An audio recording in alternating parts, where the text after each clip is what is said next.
what also carbon dates this CD or album is Sean Paul being on it. He's on the bonus track, right? Yeah. I just turned off after that. Yeah, I mean, just you don't need him. Like, honestly, listen, if you want to talk about, like, you know, Sean Paul came along, and yes, he had a very distinct style, but there were guys that did it better. Buju Banton, Richie Spice, Capleton, Elephant Man. To me, that's proper. Sure, right. Whereas Sean Paul, I'm guessing Sean Paul's like the commercial. Yeah, and that's the thing. I think one of the things that I've always sort of like, I don't know if prided myself is the right phrase, but I've always kind of valued the underdog, right? So I've always liked the guys that go against the status quo. Right. And De La Soul were that until they became, you know, widely recognized as OGs of rap. But then they still maintain that kind of Robin Hood outlaw kind of vibe. Yeah, for to sure. the point where they're like, let me raise up like the next generation and stuff, and you know, we can try and, you know, we can come to some kind of accord. Like, I just find that with artists like, you know, Sean Paul and also Drake, who we're going to get onto later, I find that my stance is kind of against them because they're widely accepted. I prefer like the guys that are kind of, the Robin Hood types, you know? Yeah, that's fair enough. I understand that. I mean, you have, I think that's the thing in general, right? Where people are just like, they don't want to, you know, conform to the noise. Yeah, and it's like, once you become mainstream or once you become part of that culture, you start having all these other things impacting your creativity. So now it becomes, you've set a benchmark for your sales. Okay, now how am I going to tap into this audience now and that audience that I now have? I think this is a big problem with Eminem, right? Where he's I think he's correcting it a bit now, but there was a point where he was like trying to appeal to too many people at one time, because it's like he started to bring in all these other fans of his music because of a few songs that he had made, which kind of, you know, really took him to that next level when he went on his comeback. And now it's like he's a bit confused about where to go, like who to please. And there's all this, I think there's all this stuff that happens when you become mainstream, if you be part of a label and other people get involved and things like that. I think when artists are underground or artists are independent and they're the underdog, I guess you get this feeling that they're doing this purely for themselves. There's an authenticity, and also it's like an authenticity. Also, do you know, like Immortal Technique said it on one of his songs called "Open Your Eyes"? Opportunity comes at the price of the soul in the music. Right. Yeah. Never a truer lyric ever spoken. Right. And it's just such a line. In fact, "Open Your Eyes" is a song that I think that everybody needs to listen to. Doesn't matter what race you are, just listen to it. It is not a song. It is just a beat, a tune, and he's monologuing over it. It's a soliloquy for about 4 minutes. Right. Just listen to it. And he highlights essentially, you know, what we're just saying right now. Okay, that's interesting. I'll check that out. It sounds familiar, like that lyric that you said to me. I'm like, okay, I feel like I've heard that before. Yeah. If not just quoted by people who are big Immortal Technique fans and things like that. Because other people have had this conversation, obviously. So yeah, exactly. That probably comes up a lot. And someone like Immortal Technique has always been independent, right? And he's always been very kind of anti-establishment, kind of. That's it. I'm not going to go mainstream. I know exactly what I'm doing with my art and all that kind of stuff.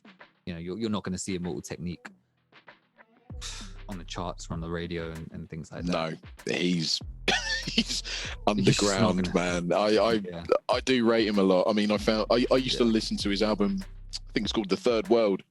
I used to listen to that religiously back in the day. I thought it was just so amazing. Again, Robin Hood kind of music, that kind of underdog sentimentality that is prevalent throughout his music. It's just that song always hits me, because no matter if I start liking an artist or whatever, I always do think, what are you going to do when you know, the money comes calling for you. Like, what are you gonna do? That's the thing. It's weird, isn't it? There's certain artists you just think will never you just think, nah, you're gonna stick to your guns. But then, not that Ice Cube sold out, but you can see a divide between Ice Cube and Ice Cube, like how we know him, right? Like now, and what he was before. It's like what I'm pretty sure people back then probably had no idea he was going to be a big part of movies and all that sort of thing. I just didn't seem right. So you know, like how I mentioned Griselda, last episode. They signed to Shady Records, right? I think they've got a weird signing. I think it's like a distribution deal or something. I'm not sure exactly what it is, but they're kind of like part of the Shady family. And it's weird to say this, but Shady Records, so Eminem's label record, has this reputation that if you would think that if you signed as an MC to Eminem's record label, things will be on the up and up for you. Unfortunately, history hasn't shown that to be true. There's a lot of acts that have not panned out to anything, and only a rare few, like 50 Cent, but he got there on his own guns, right? Like he absolutely already on that trajectory. They just boosted him, right? That's what it feels like. Slaughterhouse, their album that came out on Shady, it was nothing like the first one. Yellow Wolf has his own particular like niche, so it's easy for him to stay in that niche of hip hop. But then when Griselda signed, people were like, what is their Shady Records like debut gonna sound like?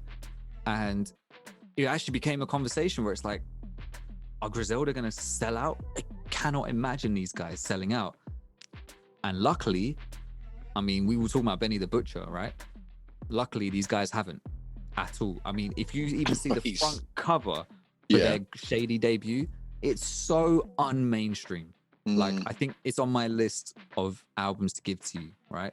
Yes. And it's you'll this is their Shady debut. When you do eventually listen to it, it's nothing like the Slaughterhouse album. Cool. It's nothing like that mainstream Eminem like recovery type era album.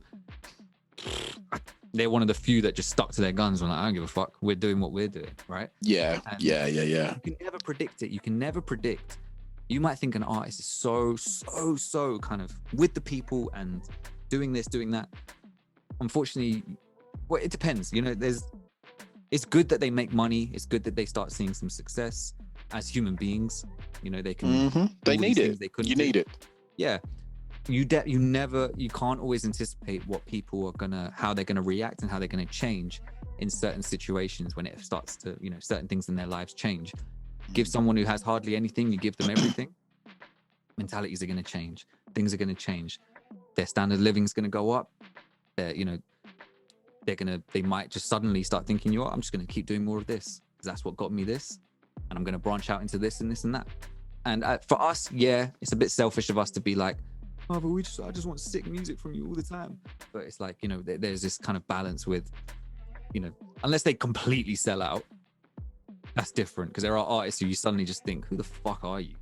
Like, you're still making music, but your music is like so un-you. It's like, it's just not you anymore. It's like, who is this? You're like a shell of who you were. You're like a clone of these other mainstream guys. Like, I can't think of anyone off the top of my head, but like, maybe you, I don't know if you can. Yeah, go on, name someone. I was gonna say Drake. Okay, yeah. Well, but Drake was always built to be mainstream, I think, from the beginning. He was, but he had. All right, we'll get to it. Okay, yeah, we'll get to that. So